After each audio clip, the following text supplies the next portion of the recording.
Capítulo 5, 23. 1 Tessalonicenses 5, 23.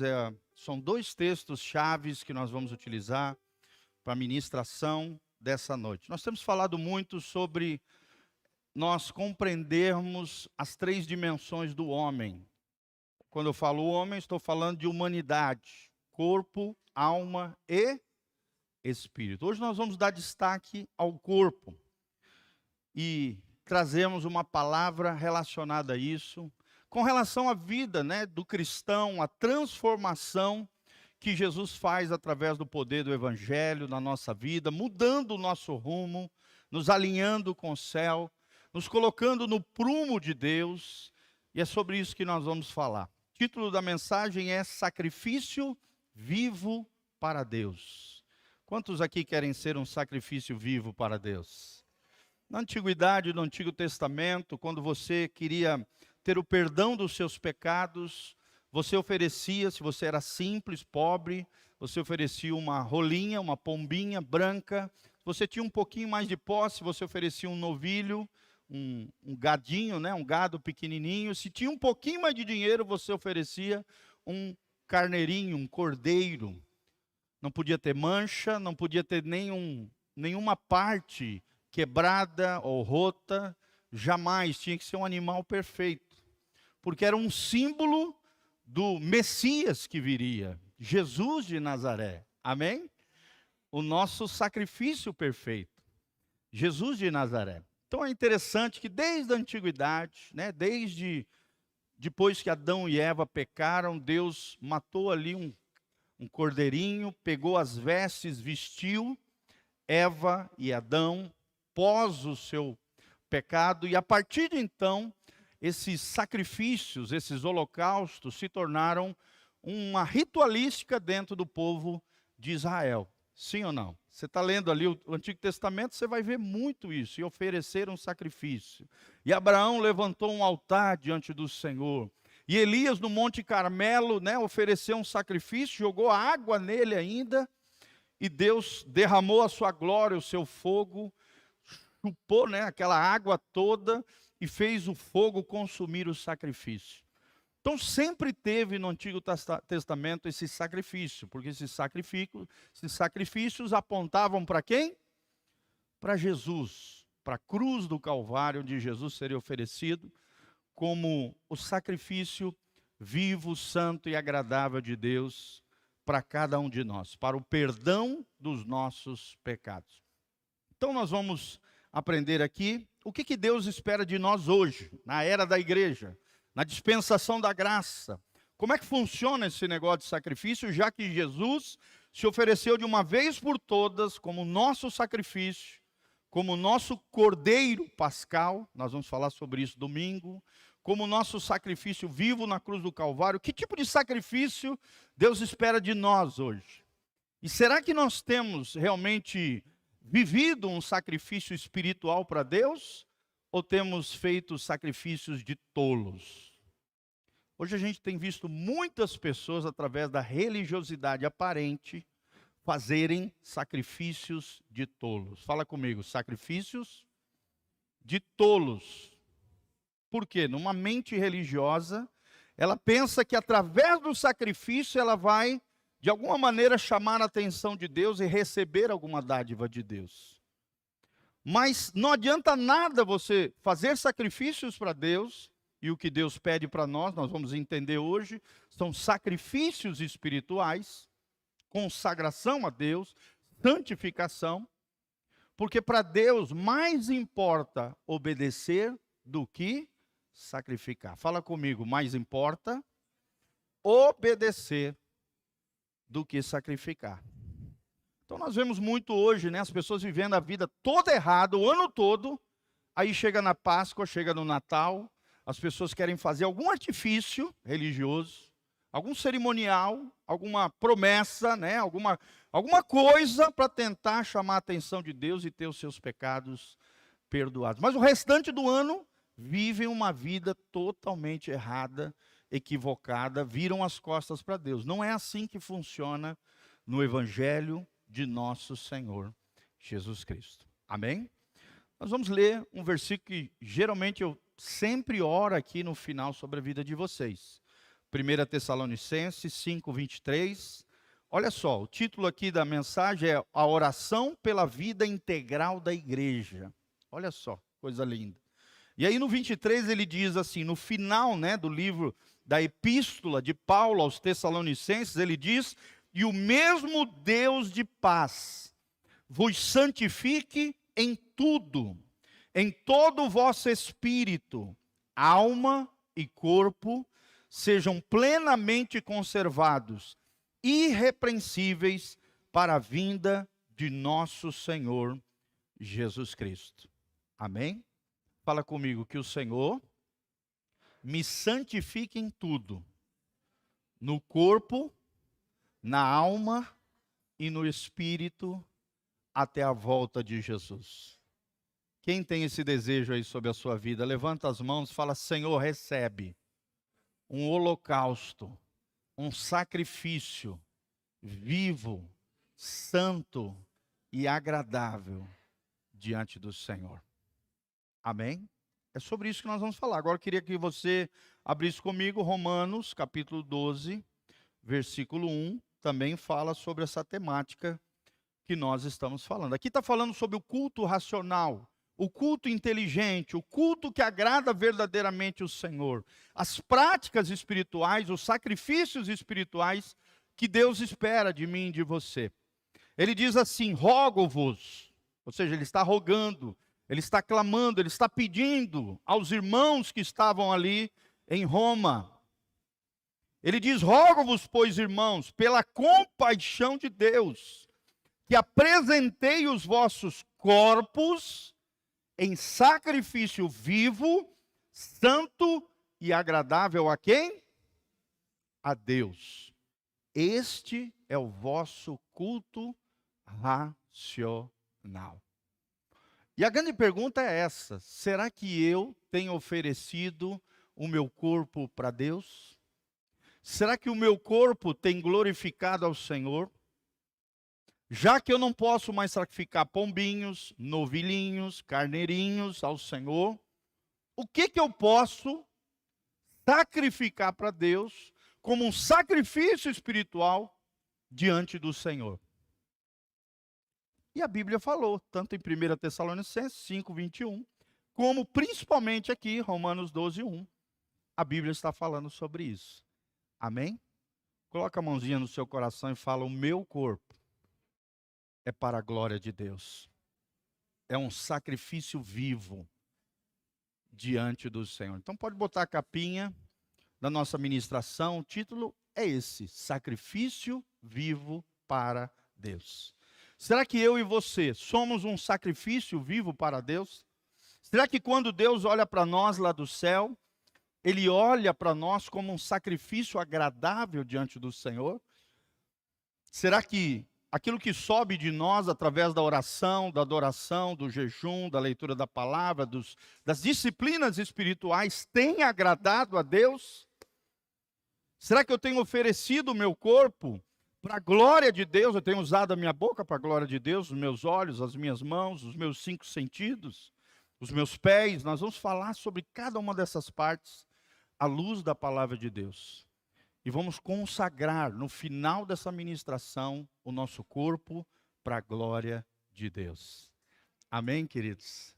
Levanta as duas mãos para os céus comigo e fala: Senhor, que o meu corpo seja um sacrifício vivo, santo e agradável para a glória de Deus.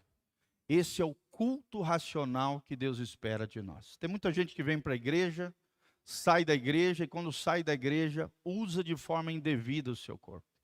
Usa o seu corpo para coisas vergonhosas. Usa o seu corpo para tudo menos para a glória de Deus. E é sobre isso que nós vamos falar. Nós vamos aprender que o nosso culto não pode ser apenas interior, ou seja, místico, uma experiência apenas espiritual. Ele tem que ser atos concretos. Ele tem que vir para o chão da vida, ele tem que se tornar realidade no nosso dia a dia. A partir de decisões, escolhas e cuidados que eu e você vamos ter, colocando o nosso corpo para a glória de Deus e a serviço do reino de Deus. Amém? Será que nós temos sido um holocausto para Deus? Como é que Deus me vê lá do céu? Como é que Deus olha para mim e para você? Essa perguntinha que nós temos que responder para Deus através dessa palavra. Primeiro, nós precisamos compreender o que é sacrifício vivo. Sim ou não? A Bíblia está dizendo que o culto inteligente, o culto racional, é oferecer o nosso corpo como sacrifício vivo. Sacrifício vivo, queridos, não é um ritual mecânico ou morto no templo, como muitos fazem. Vêm para a igreja, mas a cabeça está lá fora no mundo, né? O crente girafa. Vocês conhecem o crente girafa? O corpo está na igreja, mas a cabeça está lá no mundo. Tem o crente popó é aquele que vive na luta. Tem o crente girafa, o corpo está aqui na igreja, mas a cabeça está lá no mundo. E como tem gente assim? Pessoas desconectadas com Deus, às vezes vêm para a igreja, às vezes estão assistindo pela internet, mas estão desconectadas da vida de Deus. Então, um sacrifício vivo não é um ritual mecânico, não são cerimoniais, não é algo morto, alguma atitude morta que eu faço no templo, no auditório, na igreja.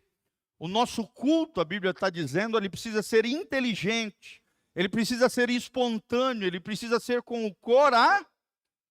Vocês já observaram que se a gente não vigiar, se a gente não cuidar, até o ato de vir à igreja, de se membrar aqui, de ter comunhão com os irmãos, pode entrar no piloto automático. Sim ou não? E se tornar algo morto, algo banal, algo supérfluo, apenas um evento social, apenas um momento qualquer da minha agenda semanal. E é isso que Deus não quer, queridos. Ter um sacrifício vivo é isso, é fazer um culto inteligente, um culto com o coração, um culto espontâneo ao Senhor. Também um sacrifício vivo é a mortificação das obras más.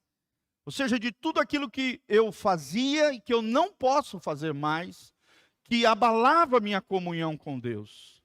Através do arrependimento, eu já não faço mais aquilo que eu fazia. Vícios, compulsões, pecados, situações vergonhosas, situações que me desonravam. É a mortificação das obras más. Através de um arrependimento genuíno que procede de um coração consagrado, dedicado, entregue ao Senhor. E o seu corpo, a partir de então, se torna um instrumento para Deus. Amém? Fala comigo, o meu corpo, um instrumento para Deus. Assim como o pastor Giovanni está tocando violão, e o violão se torna um instrumento para musicar aqui, né, os louvores, as canções. Imagina o teu corpo sendo um instrumento para a glória de Deus. Deus pegando o teu corpo através do Espírito Santo e usando você como instrumento que vai exalar o perfume de Cristo, que vai manifestar a graça de Deus. Não é você falando, é o Espírito Santo falando através de você. Não é o seu rosto, é o rosto de Cristo através de você. Não é o seu abraço, é o abraço de Jesus através do teu abraço amoroso. É o meu corpo, é o seu corpo sendo um instrumento de Deus. Fala comigo, o meu corpo sendo um instrumento de Deus. E já não em práticas vergonhosas. É a mortificação das obras más. Romanos 6, de 12 a 13. Abra comigo Romanos 6, de 12 a 13. Olha o que diz, olha o que é o sonho de Deus para mim e para você. A Bíblia diz, não reine, portanto, o pecado em vosso corpo mortal, ou seja, o corpo físico, para lhe obedecerdes em suas concupiscências. E concupiscências aqui são desejos desenfreados. Nem tampouco apresentei os vossos membros, ou seja, os membros do corpo físico, ao pecado, por instrumentos de iniquidade. Sempre lembrando que pecado, iniquidade e transgressão são palavras sinônimas. Sim ou não? Sim. Mas apresentai-vos a Deus como vivos dentre os mortos, e os vossos membros a Deus como instrumentos de justiça. Olha para a sua mão assim, comigo. Fala assim: as minhas mãos vão ser instrumentos de justiça de Deus. Os meus olhos serão instrumentos de Deus. Meu nariz, minha boca, meus pés, todos os meus membros serão instrumentos de justiça. Porque o poder do Cristo ressurreto habita no nosso interior. O poder do Cristo ressurreto habita em você, querido. O Espírito Santo mora dentro de você. E esse poder do Cristo ressurreto nos leva a consagrarmos o nosso corpo para Deus, diante de Deus, como um sacrifício vivo. Esse é o sacrifício que Deus espera de mim e de você. Glória a Deus. Isso é lindo, gente. É o poder do Cristo ressurreto. Por isso que ele diz: como vivos dentre os mortos, ou seja, nós estávamos mortos nos nossos delitos e pecados, lá em Efésios 2:1, mas ele, Jesus, vos vivificou juntamente com ele. Jesus nos ressuscitou, por isso hoje nós somos vivos, já não mortos. E os nossos membros, os membros do nosso corpo físico, são oferecidos a Deus, dedicados a Deus, como um sacrifício vivo, santo e agradável, como instrumento de justiça. Será que a sua mente é de Deus? Ou você só fica pensando besteira? Será que os teus pensamentos são de Deus? Ou você só fica pensando mal dos outros? Será que as tuas emoções são de Deus, os seus sentimentos? Ou você só fica guardando rancor, ódio, mágoa, tristeza, angústia, chateação contra alguém? Hein, meu amado? Como é que estão as tuas emoções? Como é que estão os teus sentimentos? Como é que estão os teus pensamentos? Satanás sabe dessas debilidades que nós temos na nossa alma. Então, qualquer coisinha ele quer usar para nos ofender, para nos machucar, para nos ferir. Às vezes a gente cria expectativa demais nas pessoas, acabamos nos frustrando, sim ou não? Sim, toda frustração é uma expectativa errada que você criou no teu coração. Fala comigo: toda frustração é uma expectativa errada que eu criei no meu coração. E às vezes nós colocamos pessoas acima de Deus, pessoas acima da nossa vida espiritual, pessoas acima da nossa saúde emocional. E aprisionamos essas pessoas dentro do nosso coração, intoxicando a nossa alma.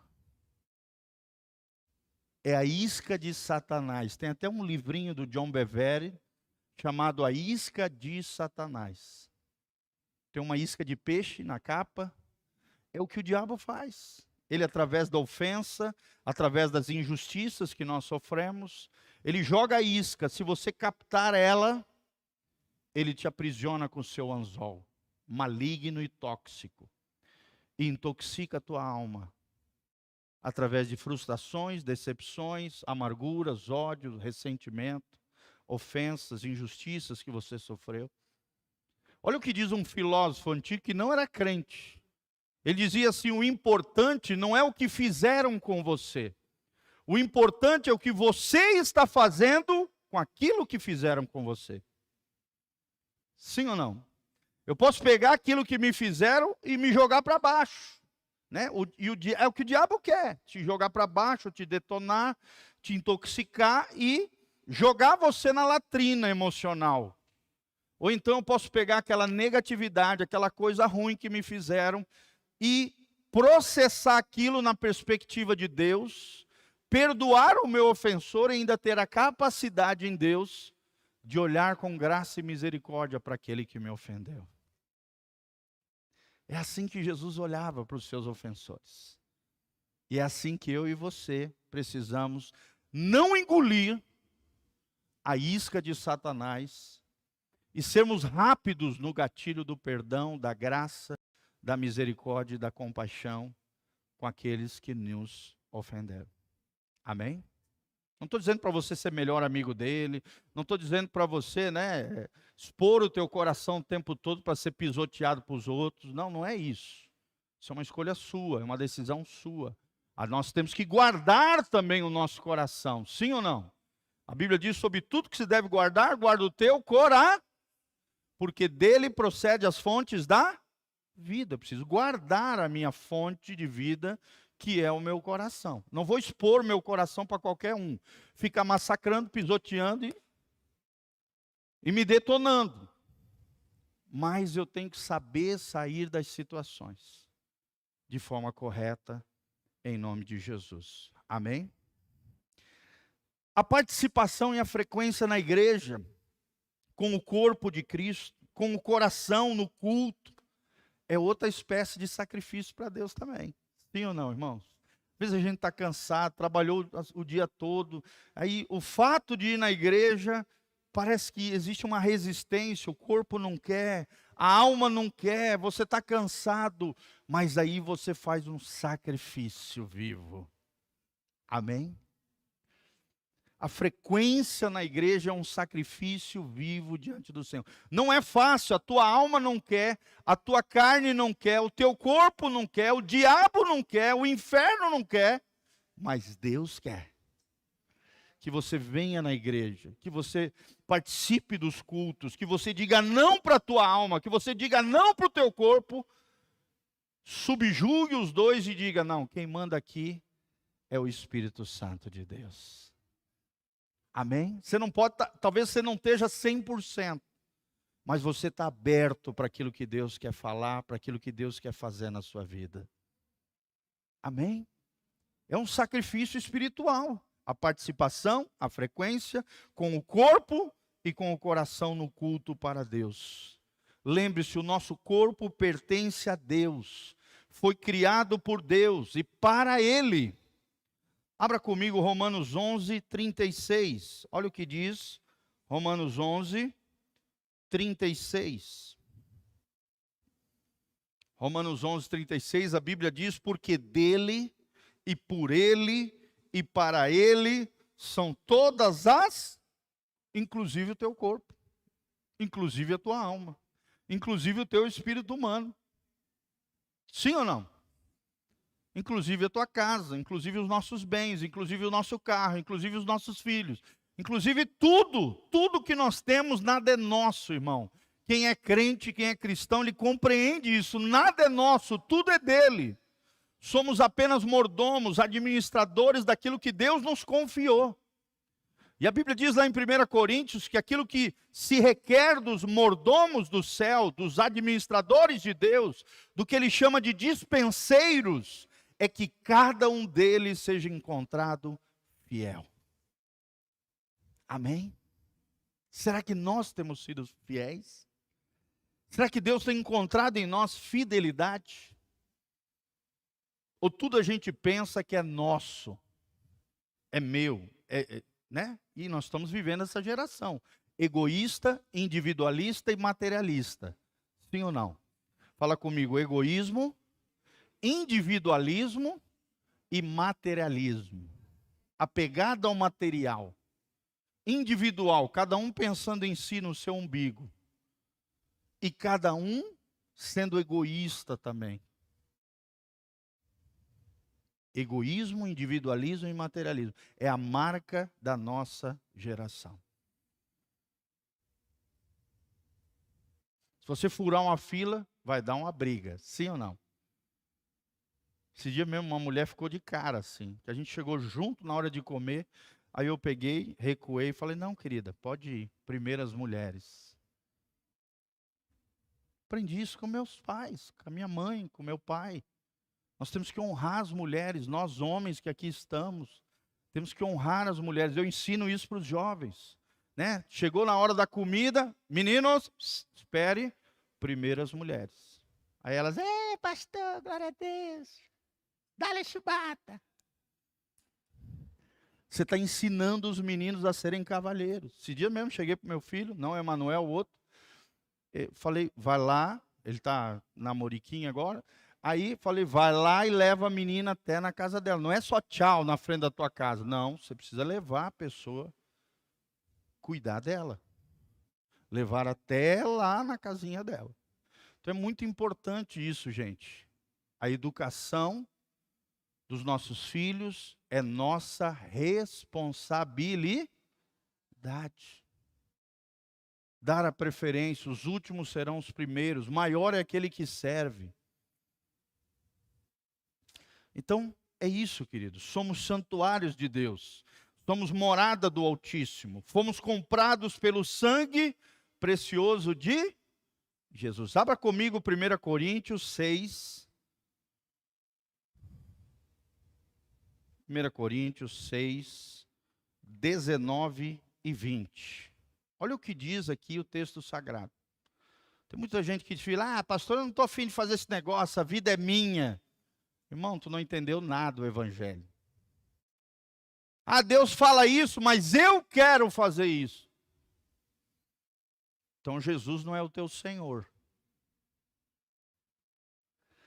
Pastor, eu botei na minha cabeça que eu quero fazer isso. Quem te guia a tua cabeça ou quem te guia é o Espírito Santo de Deus? Olha só o que diz o versículo 19, 1 Coríntios 6, diz: não sabeis que o vosso corpo é o templo do Espírito Santo. Fala comigo, o meu corpo é templo do Espírito Santo. Que habita em vós, ou seja, o Espírito Santo habita onde? Em cada um de nós. Proveniente de Deus. Da onde que vem o Espírito que habita em nós? De Deus. Deus é a fonte de todo o poder, de toda a glória, do poder do Cristo ressurreto. E que não sois de vós mesmos. Olha o que diz a Bíblia. A tua vida não é tua, o teu corpo não é teu, a alma não é tua, o espírito não é teu, nada é teu. Teus filhos não são teus, são herança do Senhor. São flechas na mão do arqueiro, sim ou não? Sim. O teu cônjuge não é teu. Está sob os teus cuidados. Para ser amado, zelado, cuidado por você. Nada é nosso, irmãos, nesse mundo. Tudo pertence ao Senhor. Coloca isso na tua cabeça. Nem a tua vida, nem o fôlego de vida que você tem. Até isso é dádiva de Deus. Amém? Os rabinos judeus, eles acreditam que até o fôlego da vida vem e procede de Deus. De tal maneira que o nome de Deus, Yahvé, ele é formado por um tetragrama. 4 consoantes, Y, H, W, H. Yahvé. E no original não tinha vogal no meio ali. Como a gente pronuncia em português, Jeová. No original em hebraico, Yahvé, ou Yová, né?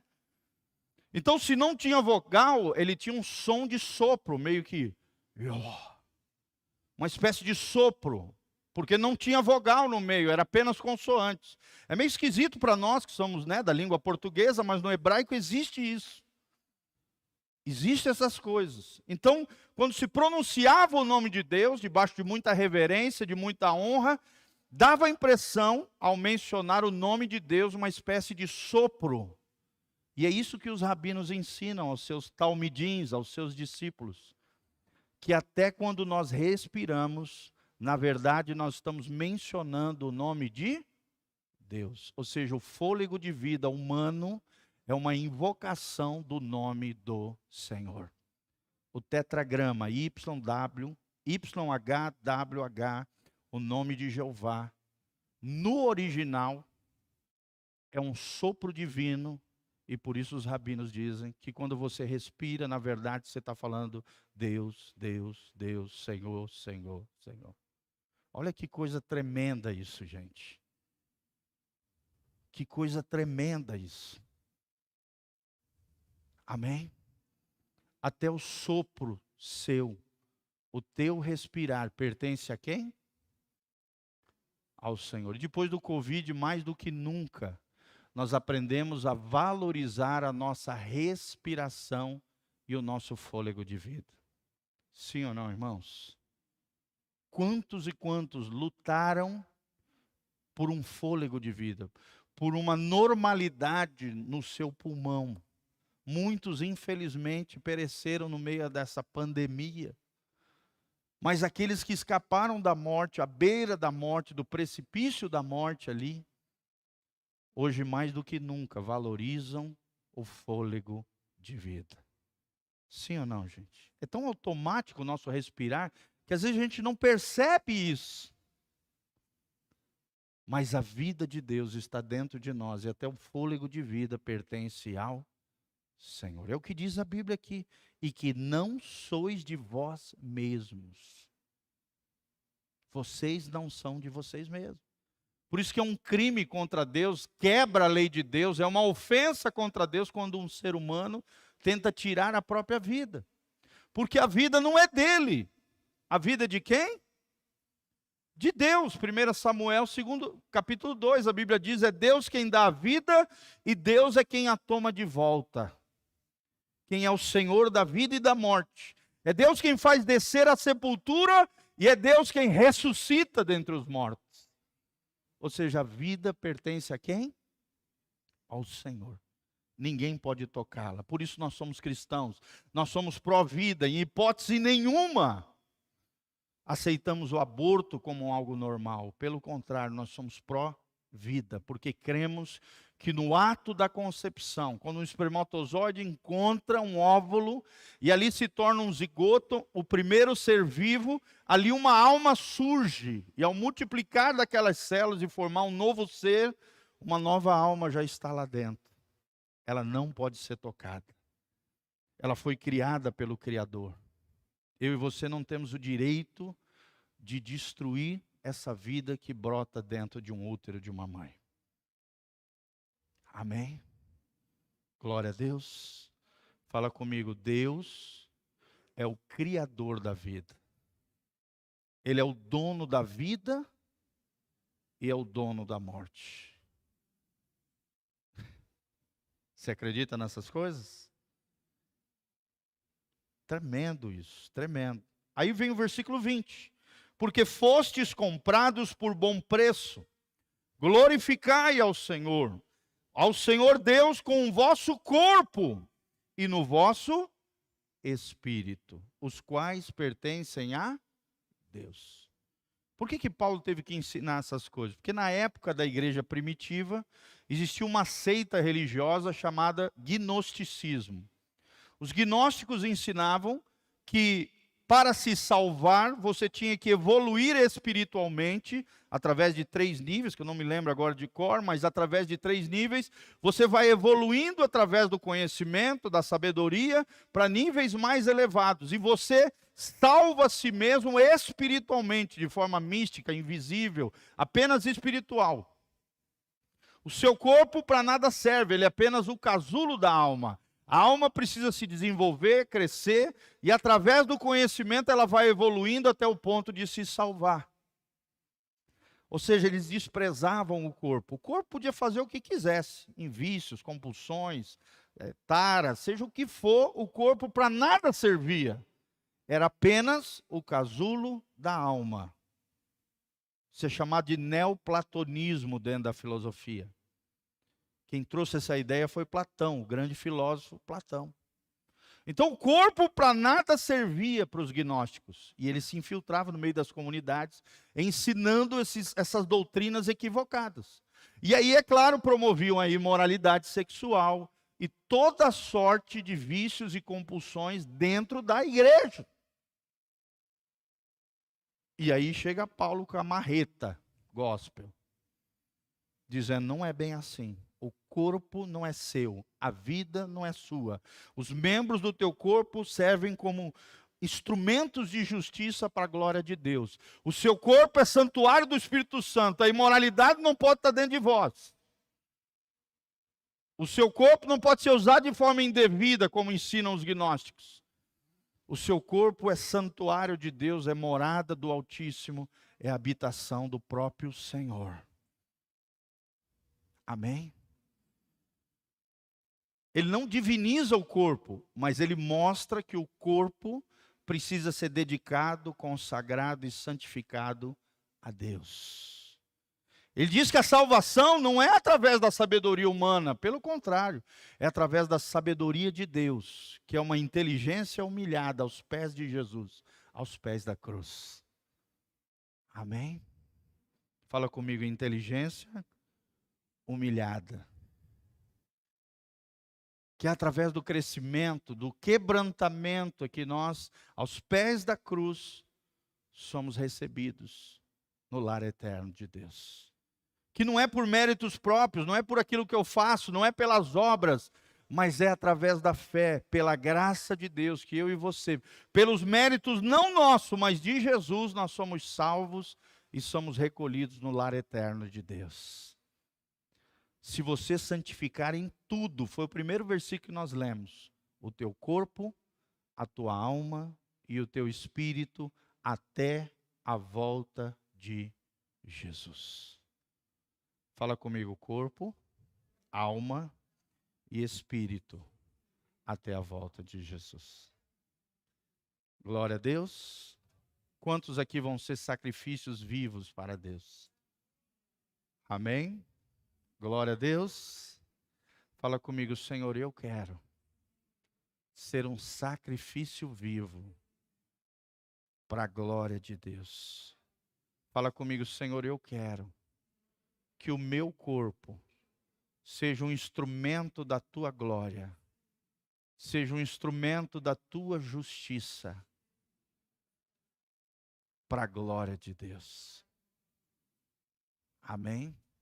Esse é o sacrifício que Deus quer de cada um de nós. Que você santifique em tudo, através da ação do Espírito Santo em você e da sua dedicação e consagração a Deus. É um trabalho duplo. É Deus quem começa a obra, mas quem dá seguimento, na medida em que você se rende e se entrega para Ele, é você. Deus trabalha em cooperação com o homem. A santificação é uma ação divina em nós, mas também é uma ação nossa de dedicação e consagração diante de Deus. Amém? A Bíblia diz, é Deus quem efetua em vós tanto o querer, ou seja, Ele promove o desejo e realiza isso na medida em que nós nos rendemos diante dEle em amor. Está lá em Efésios, capítulo 1, versículo 4. Abra comigo para a gente fechar aqui. É apenas uma introdução do que eu vou falar, tá? Nem comecei. É só uma introdução. Fala, glória a Deus. Abra comigo Efésios 1, 4. Eu li hoje nas empresas lá que eu fui ministrar. Eu li Efésios 1, 4. Olha o que a Bíblia diz. Como também nos elegeu nele, ou seja, em Jesus, antes da fundação do mundo, para que fôssemos santos e irrepreensíveis perante Ele, ou diante dEle, em amor. O que nos move a santificarmos é o amor de Deus derramado no nosso coração. O que nos move a nos separarmos, porque santificação para Deus é isso, é consagração, é vida piedosa, é eu e você nos dedicando, nos consagrando, dizendo não para o pecado e sim para Deus. Amém? Ser santo na condição humana não é sinônimo de perfeição, é sinônimo de aperfeiçoamento. Filipenses 1,6, aquele que começou em vós a boa obra, ele há de aperfeiçoá-la até o dia de Jesus Cristo. A santificação, ela começa no novo nascimento, ela se processa ao longo da vida cristã e ela culmina, ou seja, o ápice, ela termina onde? No momento que você morrer fisicamente, ou Jesus voltar em glória para arrebatar o seu povo para o céu. Amém? Fala comigo, eu estou em aperfeiçoamento. Então, santificação é isso. A palavra no hebraico é kadosh, separado para um propósito. Tudo aquilo que o óleo de Deus tocava, seja uma bacia de bronze, seja o altar de bronze, seja o incenso, seja a mesa da preposição, seja o que fosse, as vestes, as estolas sacerdotais, seja a coroa de ouro que o sacerdote usava, escrito santidade ao Senhor, tudo aquilo que o óleo do Senhor, o óleo ungido tocava, era separado, era dedicado, era consagrado ao Senhor. Quantos aqui já foram tocados pelo óleo do Espírito Santo? Então você não é de você. Você pertence a quem? Ao Senhor. Não basta ter Jesus como Salvador. Ele precisa ser Salvador e Senhor da nossa vida. Você sabe o que significa a palavra Senhor? Senhor vem de Kyrios ou Curios. Significa possuidor da vida. Doador e possuidor da vida. É aquele que comanda você, aquele que tem direito até da tua vida. Assim como um senhor tinha direito do seu escravo, até de tirar a vida dele, o Senhor Jesus tem direito sobre a nossa vida. A nossa vida não é nossa, ela pertence ao Senhor. Amém? Aleluia, glória a Deus. Você pode se colocar de pé diante do Senhor. Foi apenas uma introdução, tá, gente? Um outro culto, no próximo culto, a gente vai dar continuidade a essa ministração. Quem foi abençoado aqui? Fala comigo, eu sou um sacrifício vivo para Deus. Para de fazer sacrifícios de tolos, através de religiosidade fútil, aparente, cerimoniais, ritualísticas, coisas que Deus não mandou você fazer. Que Deus mandou você fazer está aqui em Romanos 12:1. Rogo-vos, pois, irmãos, que apresentei os vossos corpos como um sacrifício vivo, santo e agradável. É este o vosso culto racional. Um culto inteligente para Deus. Feche os seus olhinhos, coloque a mão no seu coração. Queria chamar todos aqui para frente. Porque um dos sinais que a gente faz é vir na frente do altar. Para a gente se oferecer como um sacrifício vivo diante do Senhor. Saia do seu lugar, vem aqui na frente comigo. Queria que todos viessem aqui, todos aqueles que foram tocados pela palavra, que compreenderam aquilo que nós falamos. Irmãos, aqui no altar, né, nessa que a gente chama de altar, aqui é o nosso lugar. Amém? Estamos lá atrás ouvindo a palavra, mas o nosso lugar é aqui, é o altar. Quem quer viver aqui no altar? Fala comigo, o altar é o meu lugar. Quantas e quantas vezes nós somos tocados, transformados, abençoados, recebemos milagres, maravilhas da parte do Senhor no altar de Deus. Feche os seus olhos, coloque a mão no seu coração, consagre a tua vida diante do Senhor. Fala para Ele, Senhor, a vida não é minha, é tua. O meu coração não é meu, é teu. Os membros do meu corpo não são para o pecado, são para ti, Jesus. Senhor, eu sou teu e o Senhor é meu. Senhor, eu sou a tua herança e o Senhor é a minha herança. Senhor, eu dedico o meu corpo, a minha alma e o meu espírito. Eu santifico tudo diante do teu altar. Fala para Ele, fala diante do Senhor. Quero te dar esse tempinho para você se dedicar diante do altar do Senhor, para você se consagrar diante de Deus. Talvez a tua alma esteja poluída, talvez a tua alma esteja tóxica, talvez você esteja vivendo alguma angústia, talvez te feriram, te machucaram e aquilo tem prendido a tua vida espiritual. Talvez te ofenderam, te machucaram. É diante do altar do Senhor que nós somos curados. Coloca o teu coração rasgado, ferido, machucado diante do altar do Senhor e fala, Senhor, cura o meu coração diante do teu altar. O sacrifício sou eu, Senhor. É a minha vida, é o meu corpo, é a minha alma, é o meu espírito. Eu entrego tudo aquilo que eu tenho, porque nada é meu, tudo é teu. Toma o teu lugar, Senhor. Aleluia, Senhor. Aleluia. Continue orando enquanto nós vamos estar adorando. Dedique-se ao Senhor, se consagre ao Senhor. É o seu tempo e dele. É você sendo um sacrifício vivo diante do altar do Senhor. Aleluia. Vamos adorar ao Senhor.